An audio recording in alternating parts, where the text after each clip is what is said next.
আসসালামু আলাইকুম। আমি আবারও চলে আসছি আপনাদের মাঝে। এই যে দেখছেন চক জুড়ানো কত সুন্দর একটা পরিবেশ। কোথাও যেন আপনি হারিয়ে গিয়েছেন। এই সুন্দর পরিবেশ আপনাকে রীতিমতো আকুল করে তুলবে।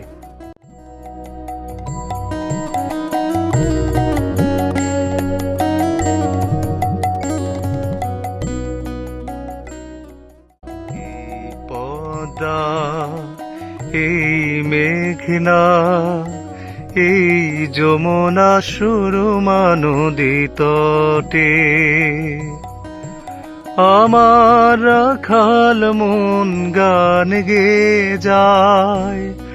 আমার রাখাল মন গান গেয়ে যায়। হে আমার দেশ। আমরা সবাই মিলে চলে আসি মাওয়াতে।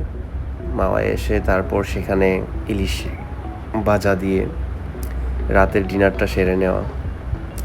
সময়টুকু যতটুকু কেটেছে আমাদের বেশ ভালো কেটেছে, আনন্দের সাথে কেটেছে। সবাইকে নিয়ে মিলেমিশে এক অন্যরকম সৌন্দর্যকে উপভোগ করেছি। যখনই হাতে সময় থাকে আমি মনে করি এই সময়টা কাজে লাগানো দরকার। আর এই সময়টাকে কাজে লাগিয়ে আমাদের উচিত দেশের বিভিন্ন এই সুন্দরতম জায়গাগুলোকে উপভোগ করা। জীবন শেষ হওয়ার আগ মুহূর্ত পর্যন্ত আমি মনে করি এই দৃশ্যগুলোকে তার হৃদয়ের মাঝে ধারণ করে নেওয়া খুব জরুরি।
তো ভিউয়ার্স, আমি আপনাদের উদ্দেশ্যে এটাই বলবো, সময় যখন হাতে আসবে অবশ্যই সময়টাকে কাজে লাগিয়ে এই সুন্দর পৃথিবীটাকে বারবার দেখে যাওয়ার চেষ্টা করবেন।